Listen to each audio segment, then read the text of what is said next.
उमेरले 19 वर्ष मात्र टेकेकी म्याग्दीकी सपना रोका Magar British broadcasting corporation बीबीसीको प्रभावशाली महिलाको सूचीमा परेकी छिन्।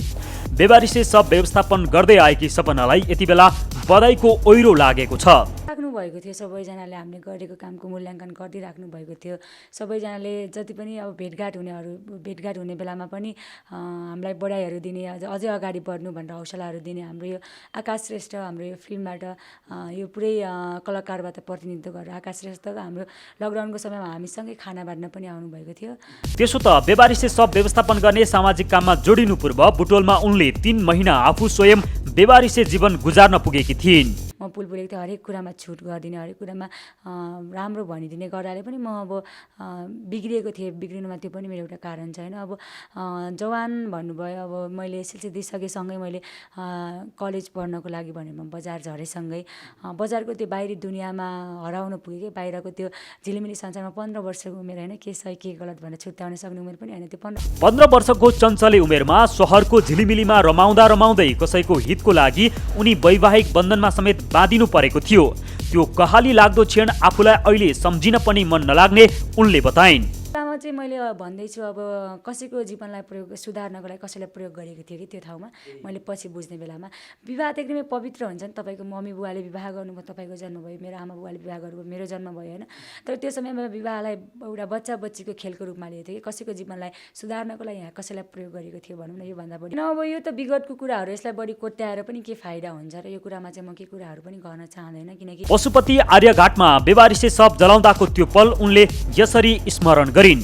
यता हेऱ्यो लास, उता हेऱ्यो लास, म एकदमै धेरै डराएको थिएँ कि त्यतिका धेरै लासको थुप्रो भित्र गएर पनि होला। त्यसपछि पछि आफै जाने लासहरू बाँड्ने। र मैले व्यवस्थापन गरेको पहिलो लास 17 वर्षको युवतीको थियो कि 17-18 वर्षको। अब त्यहाँ पत्रमा लेखे अनुसार 17-18 वर्षको नामवर्धन नखुलेको भनेको थियो। हेर्दा एकदमै म एकदमै झस्किएको थिएँ कि त्यो हेर्दा ओहो म यस्तो हुनबाट बचेछु है, म यस्तो झन्डै भएको थिएन है। एकदमै अब कुन सपना लिएर यो धरतीमा जन्म लिएको थियो, कुन आमा बुवाले उसलाई जन्म दिएको थियो, यसरी बेवारिसी भएर उसको कर्मले यसरी मृत्यु दियो। अब हाम्रो हातबाट उसले दागबत्ती पाउँदैछ भनेर जब त्यो लास व्यवस्थापन गर्ने अन्तिम अवधिसम्म नै म एकदमै धेरै भावुक भएको थिएँ, धेरै रोएर बसिरहेको थिएँ कि। बीबीसीको प्रभावशाली महिला सूचीमा अटाएकी सपनाको बाँकी जीवनलाई कसरी अगाडि बढाउने सोच छ त? हाम्रो आफ्नै देश नेपालमा भएको राज्य सरकारले नदेखि पनि बाहिरबाट विदेशीले मूल्याङ्कन गरिनु परिरहेको छ कि यो कुरालाई चाहिँ। अब त्यो कुरालाई अझै पनि बेवारिसहरूको उचित किसिमको व्यवस्थापन गर्ने र राज्य सरकारको ध्यान पुगाउने योजना साथ हामी अगाडि बढ्दैछौँ। नारी प्रधान चलचित्रमा सशक्त अभिनय गर्ने नायिका निरुता सिंहलाई भेट्ने ठुलो रहर भएको समेत सपनाले हामीलाई सुनाइन्। मलाई निरुता दिदीलाई भेट्नु मन छ एकदमै। मैले धेरै हेर्दै आएको, हामी बच्चा बेलादेखि नै हुँदादेखि नै हाम्रो राजेश हमाल निरुता दिदीहरूको त हेर्दै आएको हो नि त। उहाँलाई भेटेर एकदमै धेरै कुराहरू सेयर गर्नु मन छ, धेरै कुराहरू भन्नु मन छ कि। उनले गरेको फरक कर्म राज्यले नदेखे पनि बीबीसी जस्तो प्रतिष्ठित संस्थाले मूल्याङ्कन गरेको छ। प्रस्तुत छ उनै सपना रोका मगरसँगको विशेष कुराकानी। आफूलाई सम्हाल्नै नसक्ने स्थितिमा भएको बेलामा आमा बुवाले चाहिँ मलाई सधैँ हौसला नै दिनुहुन्थ्यो। त्यो बेलामा मलाई हँसाउनको लागि, छोरीलाई अलिकति केही खुसी पार्नको लागि भनेर देखावटी भए पनि उहाँहरू हाँसिदिनुहुन्थ्यो, मुस्काउनुहुन्थ्यो। तर जब आजभोलि चाहिँ मेरो आमा बुबा वास्तविक हाँसो नै हाँस्नुहुन्छ कि छोरीलाई हँसाउनको लागि भनेर हाँस्नुहुन्न कि छोरीले गरिरहेको कामप्रति सन्तुष्टि भएर, छोरीले गरिरहेको कामप्रति खुसी भएर मनदेखि नै हाँस्नुहुन्छ। फिल्मी कुरा समेट्छौँ सम्पूर्ण कुरा। ए म्याक्स फेसन वेयर तपाईले खोजे जस्तै अनि रोजे जस्तै शरीर सुहाउँदो पहिरन, ब्रान्डेड जुत्ता तथा चप्पल, पर्दैन धाउन अनेक ठाउँ, पुरुषको लागि चाहिने सम्पूर्ण सामान एकै ठाउँ। A Max fashion wear, Koteshwor Kathmandu, city टावरको पहिलो तल्ला।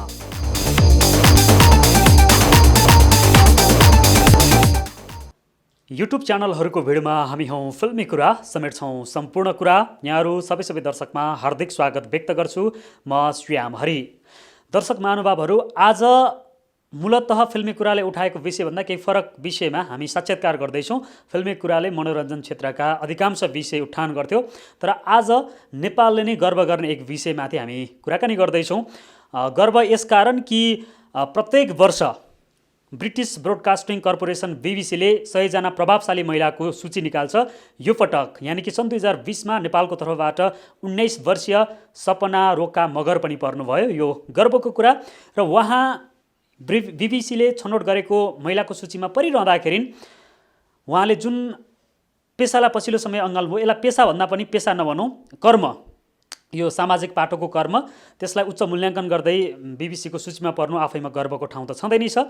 र बीबीसीले गएको मङ्गलबार सन् 2020को 100 प्रभावशाली महिलाको सूची सार्वजनिक गरिरहँदा जुन सूचीमा फिनल्यान्डकी प्रधानमन्त्री, अक्सफोर्ड विश्वविद्यालयले बनाइरहेको अहिले यति बेला नोभेल कोरोना भाइरस कोभिड-19 विरुद्धको भ्याक्सिनको नेतृत्व गरेकी सारा गिल्बर्ट लगायतका व्यक्तित्व छन्। र त्यसमा 19 वर्षीय चेली पर्नु यो खुसीको पनि कुरा हो। आज यो सूचीमा परिरहँदा अब उहाँले आफ्नो जीवनलाई कसरी अगाडि बढाउने सोच्नु भएको छ अथवा यो सामाजिक पाटोमा अझ उहाँ कसरी लाग्नुहुन्छ तिनै कुरा रहन्छन्। साथमा विगतलाई पनि केही फर्केर हामी हेर्ने कोसिस गर्छौँ। आउनुहोस्, सुरुवातमा स्वागत गर्छु आजको मेरो अतिथि सपना रोका मगरलाई। स्वागत छ। हस्, धेरै धेरै धन्यवाद। अब तपाईँले अबिर पनि लगाउनु भएको छ, धेरै दर्शकहरूले किन भन्ने प्रश्न गर्लान्। आज सम्भवतः अभिनन्दन केही कार्यक्रमतिर सहभागी भएर आउनुभयो होला, होइन? हजुर, हाम्रो यो बीबीसीले हाम्रो यो नेपालबाट बेवारिसीहरूको पहिचान गरेसँगै आज त्यहीको खुसियालीमा हामीले सडकमै जति पनि अहिले यो यस ठाउँमा नाम आउनु भनेको त विशेष त बेवारिसीहरूकै कारणले गर्दा हो नि त। त्यही कारणले गर्दा जति पनि आश्रयहीन श्रम गुमेकाहरू हुनुहुन्थ्यो, उहीसँग हाम्रो यो खुसीको पल रमाइलो साथेर आएको थियो। त्यही कारणले गर्दा त्यो हाम्रो सडकको दाइ दिदीहरूले अबिर लगाइदिनु भएको थियो। जस्तो यो सूचीमा परिसके पछाडि चाहिँ तपाईँलाई जति सेलिब्रेटीले बधाई दिए, नेपाली कलाकारिताको क्षेत्रबाट हेर्ने हो भने अधिकांश सिनियर कलाकारले नै बधाई दिएका छन्। तपाईँलाई के लाग्छ, बीबीसीले छनौट गर्नु पूर्व तपाईँको कामको मूल्याङ्कन गरेर बहिनी तिमीले राम्रो काम गरेको छौ भनेर त्यति बेला पनि उत्साह प्रदान गरेको भए त अझ तपाईँमा पनि त्यो होइन ऊर्जै बढ्थ्यो होला। जब व्यक्ति कसैको नजाना पर्छ अनि बधाईको ओहिरो लाग्छ कि यसमा के भन्नुहुन्छ? बीबीसीले छनौट गर्नु पूर्व पनि ती सेलिब्रेटीले तपाईँलाई बधाई दिन त सक्थ्यो होला नि तपाईँको सामाजिक कार्यलाई मूल्याङ्कन गरेर? होइन, दिइराख्नु भएको थियो। सबैजनाले हामीले गरेको कामको मूल्याङ्कन गरिदिइराख्नु भएको थियो। सबैजनाले जति पनि अब भेटघाट हुने बेलामा पनि हामीलाई बधाईहरू दिने, अझै अगाडि बढ्नु भनेर हौसलाहरू दिने। हाम्रो यो आकाश श्रेष्ठ, हाम्रो यो फिल्मबाट यो पुरै कलाकारबाट प्रतिनिधित्व गरेर आकाश श्रेष्ठ हाम्रो लकडाउनको समयमा हामीसँगै खाना बाँड्न पनि आउनुभएको थियो। एकदमै धेरै हौसला उत्साह त पहिल्यैदेखि नै दिनुहुन्थ्यो। अहिले अरू के कुराहरू प्रदान गर्दो रहेछ बीबीसीले? यो छनौटको लिस्ट आउट भइसके पछाडि तपाईँलाई बधाई आयो, बीबीसीका प्रतिनिधिहरूले अरू के भने? त्यो केही प्राप्ति पनि हुँदो रहेछ अथवा के हो खास? होइन, यो कुरामा त अहिलेसम्म मलाई केही पनि थाहा पनि छैन। के हुन्छ अब अघि के हुन्छ भन्ने कुरामा चाहिँ म एकदमै अनभिज्ञ छु, मलाई थाहा पनि छैन। एकदमै यो न्युज नै अचानक आइदियो नि त, अचानकसँगले आइदियो। नसोचेको न्युज आयो, नसोचेको कुराहरू भइदियो र अगाडि के भन्ने कुरामा चाहिँ मलाई थाहा छैन। र मैले सूचना पाएअनुसार चाहिँ जतिजना महिलाहरू परेका छन् 100जनाको सूचीमा, उनीहरूको चाहिँ बीबीसी वर्ल्डले डकुमेन्ट्री तथा फिचरलाई प्राथमिकताका साथ प्रसारण र प्रकाशन गर्ने भन्ने कुरा मैले जानकारी पाएको छु। अब तपाईँलाई यति बेला धेरैले बधाई शुभकामना दिइरहँदाखेरि अब चाहिँ कसरी सामाजिक दायित्वप्रति अझ आफू सचेत भएर होइन यसमा चाहिँ अझ जिम्मेवार भएर कसरी लाग्ने भन्ने सोच बनाउनु भएको छ? अब यो धेरै बढाइहरूको ओहिरो लाग्न थालेसँगै अब म प्रति दिन प्रतिदिन धेरै जिम्मेवारीहरू थपिँदै गइरहेको छ। अब यो जिम्मेवारीलाई चाहिँ मैले अझै एकदमै जिम्मेवारीपूर्वक अगाडि बढ्नुपर्छ, किनकि अझै पनि बेवारिसीहरू हाम्रो राज्य सरकारले त देखेन। हाम्रो आफ्नै देश नेपालमा भएको राज्य सरकारले नदेखि पनि बाहिरबाट विदेशीले मूल्याङ्कन गरिनु परिरहेको छ कि यो कुरालाई चाहिँ। अब त्यो कुरालाई अझै पनि बेवारिसीहरूको उचित किसिमको व्यवस्थापन गर्ने र राज्य सरकारको ध्यान पुगाउने योजना साथ हामी अगाडि बढ्दैछौँ। अब तपाईँले बेवारिसी सब व्यवस्थापनमा पछिल्लो 7 महिना यता जसरी आफूलाई संलग्न गराउनु भयो, त्यो पाटो पूर्वमा तपाईँको अलिकति अघिल्लो बाल्यकालतिर लिएर जान चाहन्छु। अहिले पनि तपाईँ अब टिनेज 19 वर्ष त हुनुभयो बल्ल, होइन? म्याग्दीमा जन्मिनु भयो। के थियो बाल्यकालको पृष्ठभूमि? कस्तो परिवारमा जन्म भयो यहाँको? मध्यम, उच्च अथवा निम्न मध्यम वर्गको परिवार? केही मध्यम वर्गको परिवारमै भयो। त्यो गाउँमा सामान्य खेती किसानी गरेर खाने परिवार भए पनि अभाव कहिले पनि थिएन। अब अभाव हुन्छ, सबैको आफ्नो आफ्नो अभावहरू हुन्छ, तर पनि त्यो अभाव मेरो मम्मी बाबाले मलाई कहिले पनि देखाउनु भएन कि मेरो हरेक इच्छा आकाङ्क्षाहरू पुरा गरिदिनु भयो। मैले जे चाहन्छु त्योहरू पुरा गरिदिनुहुन्थ्यो। एकदमै रमाइलोसँग बाल्यकाल बित्यो। अब भगवान्ले भन्छ नि मान्छेले एउटा कुरा माग म पुऱ्याइदिन्छु भनेर भन्यो भने त मैले त मेरो बाल्यकाल नै माग्थेँ अभियसली। तर त्यो बाल्यकाल गुजार्दै गर्दा तपाईँ जब जवान हुनुभयो बुटोलसम्मको यात्रा तय गर्दै गर्दा तपाईँ 3 महिना बेवारिसे भएर सडकमै खान नपाएर छटपटेका ती पलहरू किन सामना गर्नु पर्यो त? तपाईँले भन्नुभयो मेरो मध्यम वर्गीय परिवार, ताकि बुटोलसम्मको त्यो तपाईँले 3 महिना चाहिँ त्यो किन गुजार्नु पर्ने अवस्था आयो? अब त्यही त हो, धेरै एकदमै राम्रो मम्मी बाबाको धेरै माया, एकदमै कान्छे छोरी होइन, घरको अब दादा दिदीले पनि एकदमै धेरै माया गर्ने, कान्छे छोरी एकदमै धेरै माया। मैले जे कुराहरू पुऱ्याइदिए पनि, जे कुराहरू मैले चाहे पनि मलाई हरेक कुराहरू पुऱ्याइदिने कि घरको यो उसले गर्दा पनि धेरै माया पाएर पनि म पुलपुलेको थिएँ। घरबाट अत्याधिक माया गरेर पनि म पुलपुलेको थिएँ। हरेक कुरामा छुट गरिदिने, हरेक कुरामा राम्रो भनिदिने गर्दाले पनि म अब बिग्रिएको थिएँ। बिग्रिनुमा त्यो पनि मेरो एउटा कारण छ होइन। अब जवान भन्नुभयो, अब मैले एसएलसी दिइसकेसँगै मैले कलेज पढ्नको लागि भनेर म बजार झरेसँगै बजारको त्यो बाहिरी दुनियाँमा हराउन पुगेँ कि बाहिरको त्यो झिलिमिली संसारमा। 15 वर्षको उमेर होइन, के सही के गलत भनेर छुट्याउन सक्ने उमेर पनि होइन। त्यो 15 वर्ष भनेको त युवा अवस्थाभन्दा कम नै हुन्छ नि त। 16 वर्षदेखि बल्ल युवा अवस्थामा पार गरिन्छ नि त हामी। त्यति बेलामा के सही के गलत भनेर छुट्याउन पनि नसक्ने। अब म चाहिँ कहिले पनि कसैलाई अहिलेसम्म पनि मैले थाहा पाएसम्म मैले कहिले पनि कसैलाई नराम्रो होस् भनेर सोचेकै छैन। मेरो कुरा काट्ने, मलाई नराम्रो भन्नेहरूको पनि म सधैँ भलो होस्, सधैँ जय होस् भन्न चाहन्छु कि अब म सबैजनासँग हाँस्ने, खेल्ने, मजाले फ्रेन्डली भएर बोल्ने मेरो बानी, सबैजनासँग पनि घुलमिल हुन सक्ने, सानो ठाउँमा पनि एडजस्ट गर्न सक्ने मेरो बानी। अब बजार झरेसँगै अब हुन्छ नि त, अब अनेकौँ खालको साथीहरूसँग मेरो भेट भयो होइन। धेरै हो हल्लामा बढी म रमाउन थालेँ कि धेरै उज्जवल भविष्यको कल्पना गरेर मम्मीले मलाई झोलाबडी मकै भात मासु हालेर पढ्न पठाउनु भएको थियो। तर पनि मैले त्यो कुरालाई बिर्सेर सहरको दुनियाँमा रमाउनु पुगेँ। आफ्नो त्यो गलत साथीहरूको सङ्गत भयो, अनि त्यसपछि सामाजिक सञ्जाल। के गर्नुहुन्थ्यो त्यो बखत? जस्तो तपाईँले गलत साथीको मैले सङ्गत गरेँ भन्नुभयो नि, के कुराले आकर्षित गर्यो कि तपाईँ ट्र्याकबाट आउट हुनुभयो? त्यो कुराहरू भन्दा केही कुराहरू पनि गर्ने त म गलत साथीहरूको सङ्गतमा र ट्र्याक आउट भएकै बेलामा पनि मैले कहिले पनि त्यस्तो नराम्रो कुराहरू मैले केही पनि गरेको थिएन। त्यति बेलामा पनि मैले जति पनि दुखीहरू हुन्छन्, जति पनि सडकमा अलपत्र परेका मान्छेहरू हुन्छन्, आफूले खाइ नखाइ भए पनि मैले उनीहरूलाई नै दिने गर्थेँ कि सामाजिक मन अब बच्चै पहिल्यैदेखि नै थियो भनौँ न, तर ठाउँ मात्र पाएको थिएन। अब हुन्छ नि त्यही सोझोपनको म जोसँग पनि एकदमै लोयल भइदिने, मतलब अब कसैले आफ्नो दुःख देखाउँछ भने मैले त्यो दुःख देख्नै नसक्ने कि अब त्यहीको पनि धेरैजनाले सोझोपनको फाइदा पनि धेरैजनाले उठाउनु भयो होला सायद। अब हुन्छ नि आफ्नो पनि कमी कमजोरी हुन्छ, कतिपय ठाउँमा मेरै कमी कमजोरी थियो होला, सही गर्न खोज्दा खोज्दै पनि मलाई गलत बनाइएको थियो होला। अब त्यही सामाजिक सञ्जालको प्रयोग गर्ने बेलामा मेरो एउटा कोही केटा साथीसँग मेरो कुराकानी हुन्छ, 1-2 महिनाको कुराकानी वास्तव। अब यो कुराहरू गर्दै जाँदा चाहिँ धेरैजनाले लभ अफेयर यताउति कुराहरू पनि भन्नुभएको छ। अब यो न्युज मार्फत नै अब कतिपयले तिमी लागु औषध सेवन गर्थे यताउति पनि भन्नुभएको छ। मैले जीवनमा अहिले यत्रो भइसक्यो तर मैले दुर्व्यसनमा कहिले पनि फसेन। बरु तपाईँले भन्नुभयो अघि झिलिमिली सहरमा म रमाएँ भन्दा युवाको प्रेममा चाहिँ हुनुहुन्थ्यो? प्रेममा होइन, प्रेममा त्यो चाहिँ होइन, मेरो आफ्नै साथीहरूसँग मतलब अब हो हल्लामा बढी हिँड्ने, धेरै घुमफिर गर्ने, त्यस्तो ठाउँमा म नयाँ नयाँ ठाउँमा घुम्न जाने, मन लाग्ने होइन। अब त्यस्तोमा रमाउन पुग्यो भनेको कि त्यस्तो नराम्रो तरिकाले रमाउन पुग्यो भने होइन। तर त्यो सामाजिक सञ्जालको प्रयोग हुने बेलामा चाहिँ मेरो एउटा कोही केटा साथीसँग 1-2 महिनाको कुराकानी भयो। अब हाम्रो चाहिँ म पहिल्यैदेखि होइन नि, म चाहिँ अब अहिलेको हाम्रो समाजमा हेर्ने भने कोही केटा र केटी सँगै हिँडेको देख्ने बित्तिकै कुनै पब्लिक प्लेसमा होस् या कुनै ठाउँमा एउटा केटा र केटी सँगै हिँडेको छ भने उसलाई दाजुबहिनी हो अथवा दाजुबहिनी पनि हुनसक्छ, बेस्ट फ्रेन्ड पनि हुनसक्छ, त्यस्तो नजरले लिँदैन कि डाइरेक्ट एउटा केटा र केटी घुम्न आएको छ, रमाइलो गर्न आएको छ भन्ने सोच जान्छ नि त कतिपयको त। अनि म त मेरो साथीहरू पनि मेरो घरमै आउने भेट्नलाई, म पनि साथीहरूकोमा भेट्न घरमा जाने गर्थेँ होइन। त्यही जाने बेलामा चाहिँ एकचोटि यस्तोसम्म परिवर्तन पऱ्यो भने अब हुन्छ नि, अब बाध्यता परिस्थिति, जीवनको उतार चढाव भोगाइले कतिपय समयमा गलत निर्णय लिन पनि बाध्य बनाउँदो रहेछ कि जीवनमा। अनि म कुनै सम्बन्धमा जोडिएको थिएँ जुन उक्त साथीसँग मेरो अब विवाह जस्तै कुनै सम्बन्धमा म जोडिएको थिएँ भने तपाईँ लिभिङ टुगेदरमा हुनुहुन्थ्यो? त्यस्तो होइन, विवाह जस्तै कुनै सम्बन्धमा बाहिरबाट हेर्ने बेलामा मैले यसलाई विवाहको रूपमा मैले कहिले पनि लिँदैन, किनकि बाहिरबाट मैले नलिए पनि समाजले त विवाह भन्छ नि त होइन। त्यही पनि अनि कस्तो हो त? जस्तो लिभिङ टुगेदर पनि होइन, तपाईँ भन्नुहुन्छ साथीको सम्बन्ध, फेरि विवाह जस्तो। साथीसँगलाई भेट्न जाने बेलामा विवाह जस्तै सम्बन्धमा म बाँडिएको थिएँ, मतलब विवाह नै भएको थियो भनौँ न होइन। अब ती युवासँग तपाईँको विवाह भयो परिवारको अनुमतिमा या तपाईँको आफ्नो एकलौटी निर्णय? त्यति बेलामा चाहिँ मैले भन्दैछु अब कसैको जीवनलाई सुधार्नको लागि कसैलाई प्रयोग गरेको थियो कि त्यो ठाउँमा मैले पछि बुझ्ने बेलामा। विवाह त एकदमै पवित्र हुन्छ नि, तपाईँको मम्मी बुवाले विवाह गर्नुभयो, तपाईँको जन्म भयो, मेरो आमा बुवाले विवाह गर्नुभयो, मेरो जन्म भयो होइन। तर त्यो समयमा विवाहलाई एउटा बच्चा बच्चीको खेलको रूपमा लिएको थियो कि कसैको जीवनलाई सुधार्नको लागि यहाँ कसैलाई प्रयोग गरेको थियो भनौँ न। योभन्दा बढी लामो त म पक्कै पनि जान चाहँदैन।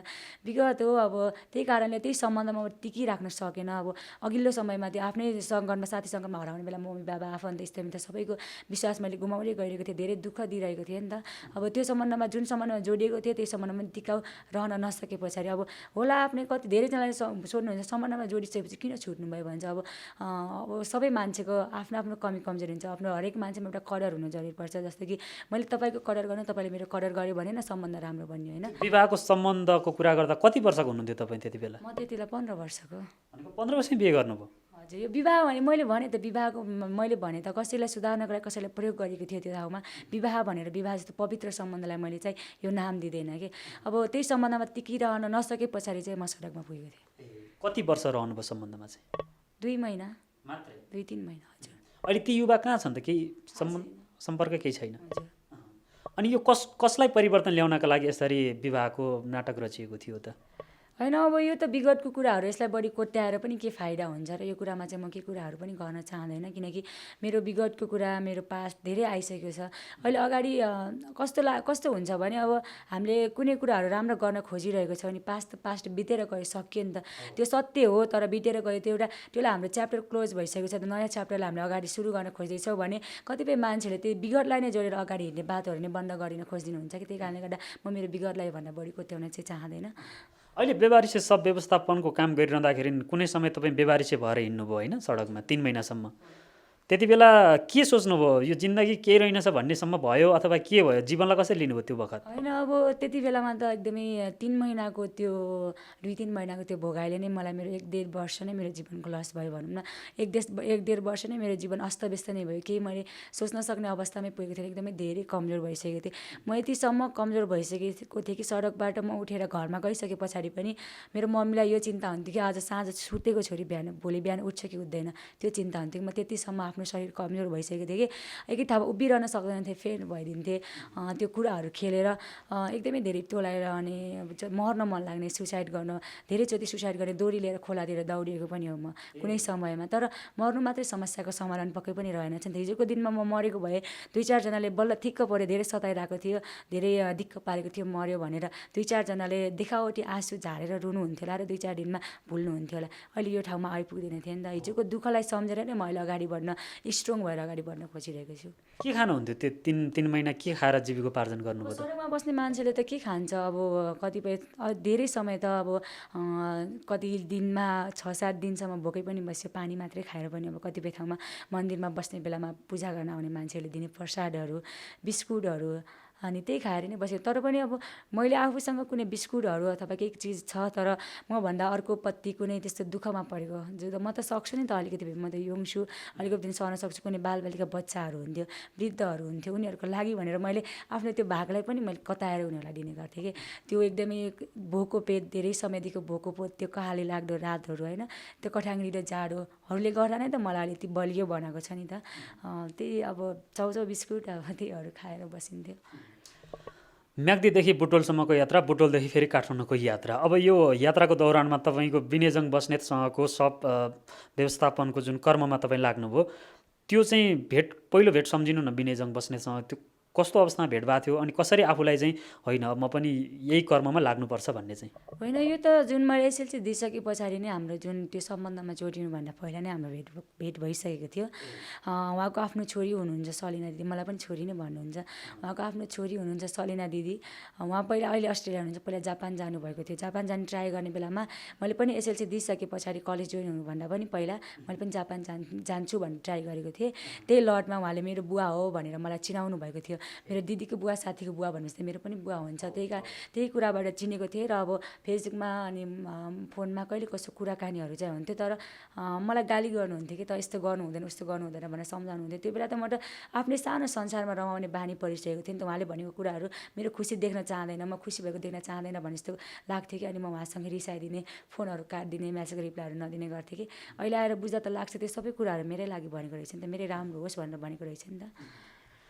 अब बेवारिसे सब आफैमा त्यो व्यक्तिले कसैले पनि चाहेर यो कर्म गर्दैन जस्तो नि लाग्छ। कि त यो ठुलै मुटु चाहिन्छ, कि त यो आफ्नो सांसारिक मोह सब त्यागिसके पछाडि बल्ल गर्ने कर्म जस्तो लाग्छ होइन। र त्यो आफैमा पनि कतिपयले यो रुचिकरपूर्वक त्यो काम गरेका छन् जस्तो मलाई लाग्दैन। केही न केही विगतमा घटिसके पछाडि बल्ल यो कर्म गरौँ भन्ने पनि सोच्लान्। एउटा पवित्र कर्म पनि हो होइन। बेवारिसे सबसँगको तपाईँको नाता चाहिँ कस्तो हो त? जस्तो बेवारिसे सब त हरेकको हुनसक्छ, एउटा नाबालकको पनि होला, युवा जवानको पनि होला, अथवा वृद्धहरूको अत्याधिक बढी होला। त्यो सबसँगको नजिकपन कसरी, तपाईँ त्यो नजिकपनमा कसरी पुग्नुभयो? अब बेवारिसे भएर त्यसपछि सडक छाप, खाटे, सडकमा बस्ने मान्छेलाई प्रायः युज गर्ने शब्द यस्तै हो। त्यो उपनाम पाएर बस्न कसैलाई पनि रहर हुँदैन कि तपाईँलाई हेर्नु, तपाईँलाई राम्रो लाउन मन लाग्छ, मिठो खान मन लाग्छ, नयाँ ठाउँमा घुम्न जानु मन लाग्छ होइन। तर पनि त्यो सडकमा बस्ने मान्छेको पनि त सेम त्यही मुड हो, त्यही आत्मा हो नि त। उसलाई पनि त राम्रो लाउन मन लाग्छ, मिठो खान मन लाग्छ, घुम्न जान मन लाग्छ। तर विडम्बना कसैसँग हुन्छ त हुँदैन होइन। अब यो बेवारिसे हिजोको समयमा म आफै पनि बेवारिसे बनेको थिएँ। अब अझ मैले त्यो सङ्कट, गलत सङ्गत, त्यो विगतलाई म उठ्नुपर्छ, मैले गर्नुपर्छ भनेर अगाडि नबढिकन म त्यहीमै रोमलिरहेको भए के थाहा म बेवारिसे मरि पो सक्थेँ कि बेवारिसे भएर अहिलेसम्म कुनै हस्पिटलको सबगिरामा कुहिएको अवस्थामा पो हुन्थेँ कि अथवा कसैले दागबत्ती दिइ पो सक्थ्यो कि। हो मेरो यो बेवारिसे मर्नबाट बचेको मान्छे म भएर नै मैले बेवारिसे सबप्रति त्यो प्रतिको मेरो माया। अब यो उमेरको व्यक्ति फेरि बेवारिसे सब देख्न पनि डराउँछन् क्या। 19 वर्ष भनेको अलिकति डर कौतूहल त ज्यादा हुन्छ नि त। तपाईँले पहिलो बेवारिसे सब जलाएको दृश्य यसो सम्झिनुहोस् न। अहिले त्यो बखत कस्तो भएको थियो? ती कति वर्षका के थिए होइन? तपाईँले दागबत्ती नै दिनुभयो कि अथवा सब व्यवस्था जलाउनमा मात्रै सघाउ पुर्याउनु भयो? के थियो त्यो माहौल? अब सुरुमा पहिलोचोटि त मैले यस लास व्यवस्थापन गर्ने नै भनेर जिद्दी गरिसकेपछि मलाई बुवाले टिचिङ हस्पिटलको सबगृहमा लिएर जानुभएको थियो कि पहिलोचोटि। डर लागेन तपाईँलाई सब देख्दा? अब पहिला पहिला सानो सानोमा गाउँमा हुने बेलामा पनि अब हामीलाई त गाउँतिरको अब अलिकति लासलाई देख्यो भने पनि, मलामीलाई देख्यो भने पनि हाम्रो आँखा छोपिदिने, लास हेर्नु हुँदैन, सातो जान्छ, तर्सिन्छ भन्ने कुराहरू हुन्थ्यो नि त। अचानक पहिलोचोटि म लास घरभित्र जाँदा जुन स्पिडमा म भित्र छिरेको थिएँ नि, एक्साइटेड भएर त्यो स्पिडमा म बाहिर आएर धुरु धुरु रोएर बसेको थिएँ कि मानव त्यो लास घरभित्र म कुनै भुतको फिल्मभित्र म प्रवेश गरिरहेको छु। यता हेऱ्यो, जस्तै हामीले रुममा आफ्नो कभरहरू छरपस्ट रूपमा यताबाट फालेर राखेको हुन्छ नि, यता हेऱ्यो लास, उता हेऱ्यो लास। म एकदमै धेरै डराएको थिएँ कि त्यतिका धेरै लासको थुप्रोभित्र गएर पनि होला। त्यसपछि पछि आफै जाने लासहरू बाँड्ने। र मैले व्यवस्थापन गरेको पहिलो लास 17 वर्षको युवतीको थियो कि 17-18 वर्षको। अब त्यहाँ पत्रमा लेखेअनुसार 17-18 वर्षको नामवर्धन नखुलेको भनेको थियो। हेर्दा एकदमै म एकदमै झस्किएको थिएँ कि त्यो हेर्दा। ओहो, म यस्तो हुनबाट बचेछु है, म यस्तो झन्डै भएको थिएन है। एकदमै अब कति कुन सपना लिएर यो धरतीमा जन्म लिएको थियो, कुन आमा बुवाले उसलाई जन्म दिएको थियो, यसरी बेवारिसे भएर उसको कर्मले यसरी मृत्यु दियो। अब हाम्रो हातबाट उसले दागबत्ती पाउँदैछ भनेर जब त्यो लास व्यवस्थापन गर्ने अन्तिम अवधिसम्म नै म एकदमै धेरै भावुक भएको थिएँ, धेरै रोएर बसिरहेको थिएँ कि त्यो एकदमै कुप्रिएको शरीर जब हामीले दागबत्ती दिएर आगोको रापले खुल्दै जान्छ, त्यसको धुवासँगै माथि उड्दै जान्छ नि त। उसको कर्मअनुसार स्वर्ग नर्क जाने उसको कर्ममा भर पर्छ। तर हामीले त्यो बाटो खोलिदिएको छ नि त। यो कुरामा चाहिँ एकदमै खुसी लागेको थियो। तर मेरै उमेरको मान्छे किन यस्तो भयो भन्ने कुरामा चाहिँ एकदमै धेरै दुःख लागेको थियो। मानिसहरू बेवारिसे किन हुँदा रहेछन्? बेवारिसे त मान्छे प्रायः आफ्नै कारणले हुन्छ। अरूलाई दोष हामीले लगाउन पक्कै पनि मिल्दैन, किनकि एक किसिमको मान्छेलाई घमण्ड, म हुँ भन्ने त्यो घमण्डले, र धेरै जस्तो मान्छे त लगभग 95% मान्छे दुर्व्यसनकै कारणले गर्दा, लागु औषध प्रयोगकै कारणले गर्दा सडकमा आउने गर्छन्। किनकि घरबाट लुकेर लागु औषध सेवन गरिरहेको हुन्छन्। घरकोले थाहा पाएपछि गाली गर्छ, इन्कार गर्छ, र लुकेर घरबाट एकदमै उस भइसकेपछि ढाँटेर चोरेर फटाइ गरेर त्यो भए पनि आफ्नो शरीरले मागेको कुरा खान्छन्। र अन्तिममा केही पनि नभइसकेपछि न हामी सडकमा पुग्ने। हामीले लासहरूको व्यवस्थापन गर्ने समयमा 95% त यो लागु औषध दुर्व्यसनकै कारणले गर्दा सडकमा पुगेर मृत्यु भएको लासहरू हुन्छ कि। सपनाजी, जस्तो अहिले पनि नेपाली समाजमा भूतप्रेतप्रति विश्वास गर्नेहरूको जमात लामै छ, ठुलै छ है। र कतिपयले त मरेको मान्छेले तर्साउँछ पनि भन्छन्। तपाईँले त्यसरी सब व्यवस्थापन गर्ने क्रममा, टिचिङमा सब देख्दा होस् अथवा पशुपतिमा जलाउँदा होस्, कहीँ कति त्यसको आत्माले मलाई तर्साउने हो कि भन्ने चाहिँ कतिको डर हुन्छ? मलाई त एकदमै खुसी लाग्छ कि अब कतिपय मान्छेले यस्तै भन्नुहुन्छ। तर हामीले त वर्षौँदेखि कुहिएर सधेर गलेका लासहरू भौटारिरहेको आत्मालाई हामीले मुक्ति दिएको छौँ नि त। म जब कुनै ठाउँमा एक्लै यात्रा गर्नुपर्छ नि, मलाई जङ्गलको बाटो होस् या कुनै ठाउँमा मलाई एक्लै हिँड्नुपर्छ नि, म डराइरहेको बेलामा होइन मैले केही गर्नु, मलाई डर लाग्दैन। मैले त त्यतिका धेरै बेवारिसे सबलाई मैले दागबत्ती दिएको छु। उहाँहरू सबैजनाको आत्माले मलाई सुरक्षाको लागि भनेर वरिपरि खतिएर बस्नुभएको छ। मलाई केही पनि हुँदैन। मैले त्यो विश्वास मलाई लाग्छ कि हामीले त उहाँहरूको आत्मालाई मुक्ति दिइरहेको छौँ। हामीलाई नै किन तर्साउँछ? मलाई यस्तो तर्साउने, डराउन दिने यस्तो चाहिँ कहिले पनि भएको छैन। राति सपनामा त्यस्ता नराम्रा कुराहरू केही छैन, आउँदैन। भने पछाडि यो सामाजिक पाटो अलि फरक होइन? उता परिवार समाजले के भन्छ त? तपाईँ अहिले बिचमा जुन जीवन गुजार्नुभयो र अहिले जुन जीवनलाई अगाडि बढाइरहनु भएको छ, तुलनात्मक रूपमा यी दुई पाटोलाई समाज घरका परिवारका सदस्यले कसरी हेरेका छन्? एकदमै राम्रोसँग हिजोको समयमा म त्यसरी एकदमै आफूलाई सम्हाल्नै नसक्ने स्थितिमा भएको बेलामा आमा बुवाले चाहिँ मलाई सधैँ हौसला नै दिनुहुन्थ्यो। त्यो बेलामा मलाई हँसाउनको लागि, छोरीलाई अलिकति केही खुसी पार्नको लागि भनेर देखावटी भए पनि उहाँहरू हाँसिदिनुहुन्थ्यो, मुस्काउनुहुन्थ्यो। तर जब आजभोलि चाहिँ मेरो आमा बुबा वास्तविक हाँसो नै हाँस्नुहुन्छ कि छोरीलाई हँसाउनको लागि भनेर हाँस्नुहुन्न कि छोरीले गरिरहेको कामप्रति सन्तुष्टि भएर, छोरीले गरिरहेको कामप्रति खुसी भएर मनदेखि नै हाँस्नुहुन्छ। समाजले त अब एका दुई त हुन्छन् पक्कै नै जता पनि होइन, राम्रो नै प्रतिक्रिया दिनुहुन्छ एकदमै। र मानिस ठुलो अथवा कसैको नजरमा पर्ने भनेकै कर्मकै कारण हो। फिनल्यान्डको प्रधानमन्त्रीको नाम भएकै सूचीमा आफ्नो नाम पर्दाखेरि चाहिँ कस्तो लागेको छ यहाँलाई? अब मैले यो काम गरिसके पछाडि मैले भविष्यमा मलाई केही फाइदा होला, मैले यो काम गरिसकेपछि मैले चर्चा पाउला भनेर यो काम मैले गरेको पनि होइन। अब यो काम गर्दै जाँदा मेरो वास्तविक जीवनसँग मेल खाएको कुरा भएर पनि मैले यो व्यवहारिक सेवामा लागेको। मलाई खुसी मेरो नाम आयो भनेर मलाई यो कुरामा मलाई कुनै पनि खुसी लागेको छैन। विश्वसम्म बेवारिसहरू परिचित भयो नि त, विश्वले पनि बेवारिसलाई चिन्ने मौका पायो नि त। हाम्रो देश नेपालमा राज्यले बेवारिसहरू छैन नै भनेर सडक मार्गमुक्त घोषणा गरेको ठाउँमा विदेशीले यतिका धेरै बेवारिसहरू देखाइदियो नि त। राज्यलाई नै एउटा चुनौतीपूर्ण कुरा भयो नि त। मेरो नाम आएको भन्दा पनि विश्व सामु नेपालको नाम आएकोमा चाहिँ एकदमै धेरै खुसी लागेको छ। देशका प्रधानमन्त्री केपी शर्मा ओलीलाई के भन्नुहुन्छ त? तपाईँले भन्नुभयो राज्यलाई एउटा चुनौती भयो, बेवारिसी दिन प्रतिदिन बढेका रहेछन्, सबहरूको व्यवस्थापनमा एउटा चुनौती रहेछ पनि भन्नुभयो होइन? के छ सन्देश? केपी शर्मा ओलीलाई त अब यसरी केही भन्यो भने फेरि धेरै मान्छेहरूले राज्यलाई गाली गरेको, यस्तो सानो भुइँ मान्छे भएर के राज्यलाई कराइरहेको होला भन्ने कुरा हुन्छ। हामीले त राज्यमा बसेको केपी शर्मा ओलीलाई कराएको होइन नि त, उहाँले गरेको कामलाई कराएको नि त हामीले। भोलि केपी शर्मा ओलीको ठाउँमा तपाईँ नै किन नहोस्, हामीले तपाईँले गरेको काम गलत छ भने हामी तपाईँलाई पनि कराउन सकिन्छ नि त। म त के भन्छु, राज्यलाई पनि यो कुरामा त धन्यवाद नै भन्नुपर्छ, किनकि धेरै कुराले व्यङ्ग्यात्मक हिसाबले पनि लिइरहेको छन्, धेरै कुरालाई धन्यवाद पनि किनकि दिनपर्छ। भने कुनै विकसित देशहरूमा हुन्थ्यो भने त हाम्रो बेवारिसीको व्यवस्थापन राज्यले गर्थ्यो। हाम्रो राज्य त आफै बेवारिसी भएर अनदेखा गरेर बसिरहेको अवस्थामा उनीहरूले अपर्च्युनिटी दिनु भएर त हामीले गऱ्यौँ नि त। त्यही कारणले गर्दा यो कुरालाई चाहिँ राज्यलाई पनि धन्यवाद भन्न चाहन्छु। विशेष त हाम्रो यो बेवारिसीहरूको छिटोभन्दा छिटो उचित किसिम एउटा व्यक्तिले मात्रै गर्ने त पक्कै पनि सम्भव छैन। बेवारिसीहरूको व्यवस्थापन गर्नु भनेको हाम्रो राज्यको दायित्व हो। राज्यको छिटो ध्यान जाओस् भनेर हाम्रो सम्माननीय प्रधानमन्त्री केपी शर्मा ओलीलाई चाहिँ यही भन्छु म। र प्राय गरी तपाईँको एजका नारीहरू चाहिँ नयाँ नयाँ ठाउँ घुम्न होइन, अब फिल्म हेर्न, अझ भनौँ ग्यादरिङमा रमाउने गर्छन्। तपाईँलाई फिल्म हेर्ने, घुम्न जाने त्यस्तो रुचि चाहिँ कतिको छ? मलाई अब जे कुरा गर्दा पनि आत्मसन्तुष्टि भएन बल्ल उस गर्ने हो। मलाई चाहिँ यो कुराहरू हिजोको समयमा सबै कुराहरू भोगेर आएर रमाइलो गरियो, घुमियो, फिल्म हेऱ्यो, ग्यादरिङ गरियो, सबै गरेर भुक्तभोगी भएर त्यो कुराले नै मलाई सडकमा पुर्याएको थियो नि त। त्यही कारणले गर्दा नै मलाई यो कुराहरूमा चाहिँ त्यति रुचि चाहिँ छैन। कुन नायक मनपर्छ यहाँलाई नेपाली चलचित्रको? मलाई नेपाली चलचित्रको त राजेश हमाल नै मनपर्छ। अब पल्सा, आकाश श्रेष्ठ सबै आकाश श्रेष्ठ पल्सा, आकाश श्रेष्ठहरू सामाजिक मन भएको व्यक्ति हुनुहुन्छ। यो लकडाउनको समयमा पनि उहाँहरू सडकमै उत्रेर खानाहरू बाँडिराख्नु भएको थियो, उहाँहरू मनपर्छ।